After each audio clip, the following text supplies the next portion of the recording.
A terceira é caracterizada também por uma invenção extremamente importante. Você sabe que invenção é essa?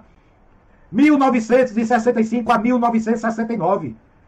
Eu já era nascido, eu nasci em 62. Observe essa invenção, gente. O transistor, um semicondutor, um componente eletrônico miniaturizado. Você sabe quem foi um dos grandes inventores do computador eletromecânico? Alan Turing. O computador era lento. Ele foi utilizado na Segunda Guerra Mundial para decifrar o código secreto dos alemães, onde estavam localizadas suas tropas. E diz a história que Alan Turing reduziu a guerra em mais de 5 anos e reduziu mais de 20 milhões de pessoas que poderiam ter morrido na Segunda Guerra se não fosse a invenção do computador eletromecânico de Alan Turing. Você conhece um pouco da história de Alan Turing? Ele depois entrou assim no ostracismo. Eu quero trazer um dado aqui só para você entender um pouco da história. Alan Turing era homossexual, ele escondeu o seu homossexualismo. O homossexualismo era altamente perseguido nessa época. E o governo britânico, para calar Alan Turing, deu um decreto. Ele ficaria preso ou ele sofreria uma castração química. Através dessa castração química, Alan Turing entrou em depressão e veio a morrer. Mas, resumo da história, ele foi um dos grandes inventores dos algoritmos através de computadores eletromecânicos. O que são computadores eletromecânicos? Computadores lentos. Você está vendo uma imagem rápida aí do filme que retrata Alan Turing através de um grande ator conhecido. Não quero fazer apologia aqui até por direitos autorais. Mas vamos lá. Esse computador veio evoluir, chegou na válvula termoiônica, uma válvula movida à eletricidade. Ela já conseguia fazer o transporte de elétrons entre prótons e nêutrons, que são placas positivas e negativas. Thomas Edison tem participação também nessa invenção. Mas essas válvulas que vieram a criar computadores como o ENIAC e o UNIVAC, elas esquentavam. Os computadores tinham grandes dimensões. Você acredita que eu passei por essa fase? O meu primeiro curso foi de informática na Universidade Católica de Pernambuco, aqui em Pernambuco, e os computadores eram alimentados a cartões perfurados. Você não tem nem ideia disso. Cartões perfurados. Qual é a velocidade de processamento desses computadores? Extremamente lenta. A sua máquina calculadora mais simples nos dias de hoje tem mais velocidade do que esses computadores movidos a válvula, que liam as informações através de cartões perfurados. Eu me formei nesta área, tem vários livros meus aqui atrás mostrando esses computadores. Eu estudei esses computadores, mas houve um grande avanço quando os 3 cientistas criaram o transistor e por conta disso, eles 3 ganharam o Prêmio Nobel de Física.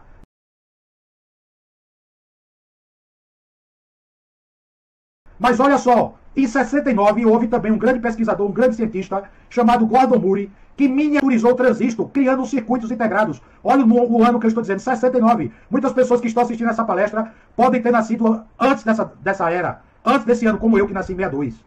Em 69 eu já tinha 7 anos de idade, mas eu vou chegar lá e vou te explicar por que eu estou falando isso.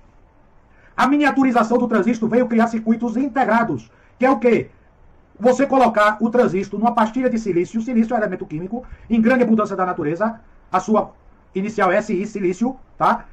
É o elemento de maior abundância da natureza. Sabe onde está o silício? Na areia. Mas o que é que não se tinha antes? Um meio eficiente de exploração do silício, assim como o alumínio. Olha só, através da miniaturização do transistor, Gordon Murray simplesmente foi o fundador da Intel. Intel que está no meu computador aqui, onde eu estou gravando essa palestra. Intel que está também no seu computador, está também no seu tablet, está também no seu smartphone. A Intel que veio a consagrar uma lei, a famosa lei de Murray, que através da 4ª Revolução Industrial, esta lei veio a ser quebrada. Houve uma grande ruptura. Deixa eu pular da... Gordon Murray criou uma lei que dizia o seguinte, que diz até hoje.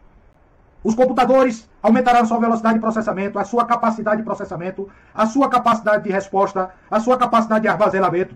Em consequência, a sua redução de custo pelo volume a ser vendido 2 vezes a cada ano. Desculpe. 2 vezes a cada 18 meses ou 2 anos. E essa lei, ela vem se mantendo até a chegada da 4ª Revolução Industrial. Eu já chego lá e você vai entender. O que é que a 3ª Revolução Industrial proporcionou, gente? De 69 a 2010.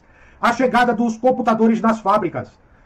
Eu entro nessa história a partir de 1980. Eu fui trabalhar exatamente numa indústria de circuitos integrados. Philips. A Philips fabricava vários equipamentos. Nós tivemos vários pensadores da qualidade. Nós tivemos Schwartz, um grande estatístico, um grande matemático, que criou o CEP, o controle estatístico de processo, que proporcionou uma inspeção da qualidade em nível matemático, em nível de estatística. Que teve um discípulo chamado Deming, que você já deve ter ouvido falar. Muitos pensam que o PDCA, o ciclo PDCA, foi inventado por Deming. Não, foi criado por Schwartz, mas ele foi disseminado no mundo todo por Deming. Mas você não tinha o transistor, não tinha o circuito integrado. Com o advento do transistor do circuito integrado, os meios produtivos foram crescendo numa velocidade absurda. Eu me lembro do nome dos semicondutores fabricados pela Intel, porque eu fabriquei meu primeiro computador numa placa de circuito impresso. Até hoje eu tenho o livro Como Construir o Seu Computador utilizando o Z80, que era um microprocessador de 8 bits, fabricado pela Zilog. Nós tínhamos fabricantes de CI, como Intel, como a AMD, como a Philips, como a Zilog. Muitas delas deixaram de fabricar microprocessadores. Por quê? Porque a tecnologia evoluiu numa velocidade tal que elas não conseguiram acompanhar. A fábrica da Philips, que eu trabalhava aqui em Recife, num bairro chamado Curado, quando eu entrei lá, a fabricação de circuitos integrados era manual. Durante esses 9 anos, ela foi automatizada, só para você ter ideia. Quando eu saí de lá em 89 para ir para uma outra grande empresa, eu acompanhei a qualidade na sua essência. Desde a segunda Revolução Industrial, estou acompanhando o crescimento da qualidade até hoje na quarta. Mas preste atenção no que eu vou te dizer. Nós tivemos um microprocessador 4004, depois 8008, 8086, 8088, 8286, 8386, 8486, o Intel Pentium. Depois o Pentium evoluiu para várias categorias, para várias famílias. Depois tiveram o Celeron, depois chegamos na primeira geração de microprocessadores quadricore, temos hoje o octa-core, ou seja, o computador de 8 núcleos, é como se você tivesse 8 microprocessadores numa mesma pastilha de serviço. Você vê que o microprocessador evoluiu do tamanho de um circuito integrado de 16 terminais para um circuito integrado hoje, que ocupa quase o tamanho de uma placa-mãe, com vários ventiladores refrigerantes, senão ele queima. Então, com a miniaturização dos circuitos integrados, nós chegamos numa barreira, porque os prótons e nêutrons, eles transitam dentro do circuito integrado, e eles vão sofrendo a miniaturização, que a barreira de separação entre prótons e nêutrons chegou numa distância tal de nanotecnologia que ela começa a criar correntes de fugas. Então você não consegue mais ter controle sobre 0 e 1. Tudo parte do 0 e 1.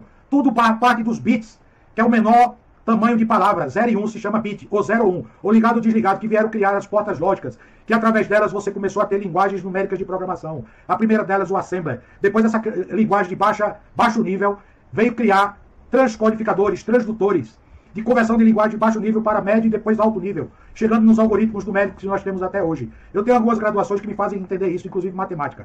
Então, é interessante você saber que a ciência está intimamente ligada com a evolução das tecnologias do nosso meio social, como é que a qualidade se posiciona. Acompanhando essa evolução, acompanhando esse crescimento, acompanhando essa velocidade, a qualidade teve que inventar meios de medição, de inspeção, como eu falei, de Schwartz, criador do controle estatístico de processo. Depois o CEP chegou na Motorola na década de 80, o fabricante de rádio amador. Você certamente já teve o celular Motorola. A Motorola também evoluiu com a evolução da tecnologia. Na década de 80, muitos equipamentos eletrônicos da Motorola davam defeito.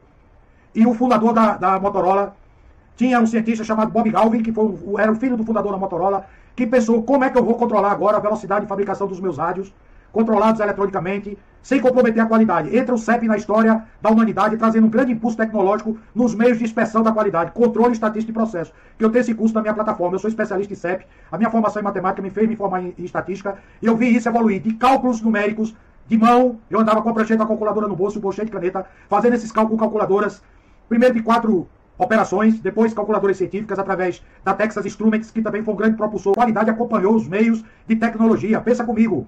Mais tarde, na década de 90, o CEP chega na GE. GE de quem? De Thomas Edison, mas tinha um CEO chamado Jack Welch, que passou 25 anos como CEO da General Electric, da GE. Ele, quando viu falar do CEP, muito utilizado na Motorola, ele trouxe um dos grandes pensadores, um dos grandes cientistas, um dos grandes estatísticos que trabalhavam na Motorola, chamado Michael He. Ele criou o Lean Six Sigma, o que era exatamente a junção do Lean, que é o sistema de produção, que eu falei para você desde a primeira revolução industrial, do TA de madeira. Eu disse a você que ainda abordar esse tema, você está vendo agora por quê. Passou pela segunda revolução industrial, máquinas elétricas controlando o TA. Os meios de produção vieram a ser acelerados por grandes pensadores que deixaram seu nome na história, como Taylor, como Ford, como Fayol. Mas depois desses meios de produção vieram a ser impactados por outro pensamento disruptivo, que era exatamente o ser humano nesse contexto. Um dos grandes pensadores dessa época é Elton Mayo, que criou a teoria das relações humanas no trabalho, através dos seus estudos numa empresa de criação de telefones na segunda revolução industrial. Pensa comigo, tudo está atrelado. A tecnologia, a engenharia, a matemática, a física, a química, a qualidade, os meios de produção, a velocidade de produção. Você vê hoje fábricas controladas por robôs. Você vê robôs e pensa que são da quarta revolução industrial. Não, são da terceira. São robôs controlados por computadores. Por que eu digo que não são da quarta? Porque a quarta revolução industrial traz uma disruptura sem precedentes na história da humanidade. Olha o tempo que passou para chegar na primeira revolução, na segunda e na terceira. E entre a terceira e a quarta? Gente, muito pouco tempo, menos de 60 anos.